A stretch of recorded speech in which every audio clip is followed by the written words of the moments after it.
പൗരാണിക ചരിത്രത്തിന്റെ ഹൃദയത്തിൽ സ്ഥിതി ചെയ്യുന്ന ദേശം ഫലസ്തീൻ.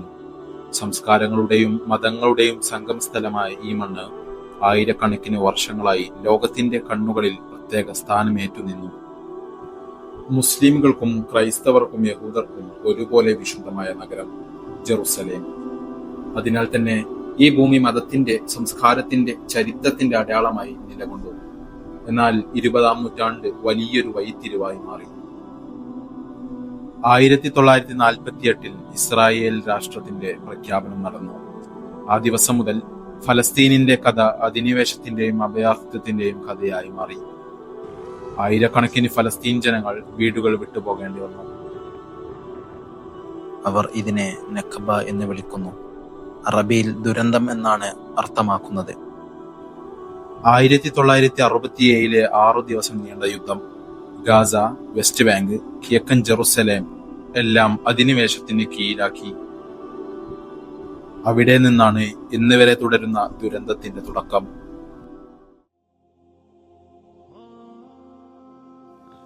ഗാസ 20 ലക്ഷത്തിലധികം ജനങ്ങൾ, വെള്ളവും വൈദ്യുതിയും മരുന്നുപോലും നിയന്ത്രണത്തിലുള്ള ജീവിതം. ചെക്ക് പോസ്റ്റുകളിൽ മണിക്കൂറുകളോളം കാത്തു നിൽക്കേണ്ടി വരുന്ന ദിനചര്യ. സ്ത്രീകളും കുട്ടികളും യുവാക്കളും ഓരോരുത്തരും പ്രതിരോധത്തിന്റെ മുഖം. 2000-ലെ ഇന്തിഫാദ ലോകം കണ്ടു. പുതിയ തലമുറ മറ്റൊന്നിനെ പകർന്നു കൊടുക്കുന്നത് ഒരേ ഒരു സന്ദേശം: സ്വാതന്ത്ര്യം നമ്മുടെ അവകാശമാണ്. യുനിസെഫ് അനുസരിച്ച് ഫലസ്തീനിലെ കുട്ടികളിൽ 80% മാനസിക സമ്മർദ്ദത്തിൽ കഴിയുന്നു. എങ്കിലും അവർ പുസ്തകവും പേനയും ഉപേക്ഷിക്കുന്നില്ല. ചിത്രങ്ങളിൽ അവർ വരയ്ക്കുന്നത് വീടുകൾ മാത്രമല്ല, പുതിയൊരു ഭാവിയാണ്. അവരാണ് പ്രതീക്ഷയുടെ വിത്തുകൾ. كنا زمان نصحى نروح على المدرسة ونغسل وجهنا ونفرش أسناننا. الحين صرنا هنا بخيمة شوب وعلى الأرض وبدنا كراسي. أنا بتمنى إنه نرجع زي زمان، يصير عنا طاولات وكراسي وقرطاسية وحقائب، ويصيروا الطلاب يروحوا ويجوا زي المدرسة. ലോകമെമ്പാടുമുള്ള മനുഷ്യർ ഫലസ്തീനിന്റെ വേദന കേൾക്കുന്നു. Amnesty international, human rights watch, UN reports എല്ലാം പറയുന്നു ഇത് അപ്പാർത്തൈഡ് സംവിധാനമാണ്. ലണ്ടനിൽ നിന്ന് ന്യൂയോർക്കിലേക്ക്, ഡൽഹിയിൽ നിന്ന് ഇസ്താംബുളിലേക്ക് വീഥികളിൽ മുഴങ്ങുന്ന ശബ്ദം ഒരേയൊന്ന്: ഫ്രീ ഫലസ്തീൻ. എല്ലാ ഇരുട്ടിനിടയിലും പ്രതീക്ഷയുടെ പ്രകാശം തെളിഞ്ഞിരിക്കുന്നു. ഒരു അമ്മ തന്റെ മകനോട് പറയുന്നു, നാളെ നീ സമാധാനമുള്ള നാട്ടിൽ ജീവിക്കും. ഒരു കുട്ടി തന്റെ പുസ്തകത്തിൽ വരയ്ക്കുന്നു, പുതിയൊരു ഫലസ്തീൻ.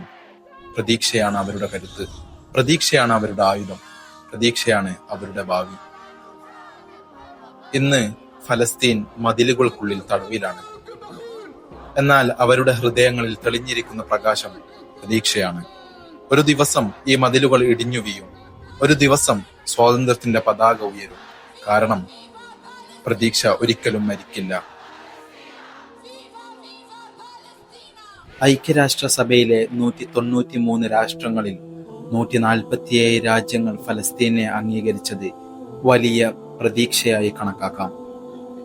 ഇപ്പോൾ ഫലസ്തീനിനോട് എതിരെ നിന്നിരുന്ന രാജ്യങ്ങൾ ഫലസ്തീനിനോട് കൂറു പുലർത്തുമ്പോൾ ഇസ്രായേലിനെ ഒറ്റപ്പെടുത്തുകയാണ് അവിടെ ചെയ്യുന്നത്. അറബ് ജൂത രാഷ്ട്രീയ വിഭജനത്തിൽ ഇസ്രായേൽ എന്ന രാഷ്ട്രം സ്ഥാപിക്കുന്നതിൽ നിർണായക പങ്കുവഹിച്ച രാജ്യങ്ങളിൽ ഒന്നാണ് ബ്രിട്ടൻ. എന്നാൽ ഇപ്പോൾ ഫലസ്തീൻ രാഷ്ട്രത്തിന് അനുകൂലമായി നിലപാട് സ്വീകരിക്കുകയാണ് ബ്രിട്ടൻ ചെയ്യുന്നത്.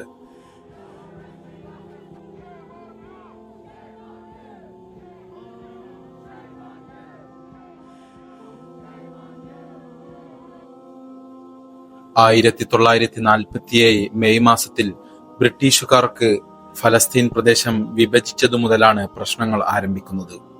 എന്നാൽ 75 വർഷങ്ങൾക്കിപ്പുറം വെട്ടിമുറിച്ച് ജൂതന് നൽകിയ പ്രദേശത്തെക്കുറിച്ച് ബ്രിട്ടൻ ഖേദം പ്രകടിപ്പിക്കുന്നു.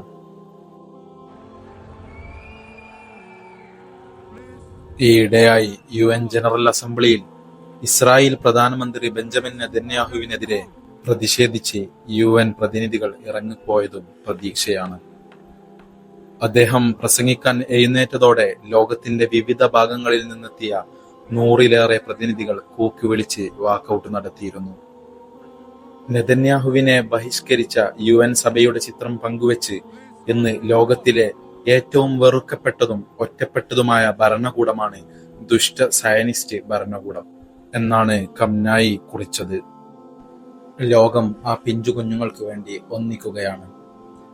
ഇസ്രായേൽ പ്രധാനമന്ത്രി ബെഞ്ചമിൻ നെതന്യാഹുവിനെ വെസ്റ്റ് ബാങ്ക് പിടിച്ചെടുക്കാൻ അനുവദിക്കില്ലെന്ന് പ്രസിഡന്റ് ഡൊണാൾഡ് ട്രംപ് അറബ് മുസ്ലിം നേതാക്കളോട് വാഗ്ദാനം ചെയ്യുകയുണ്ടായി.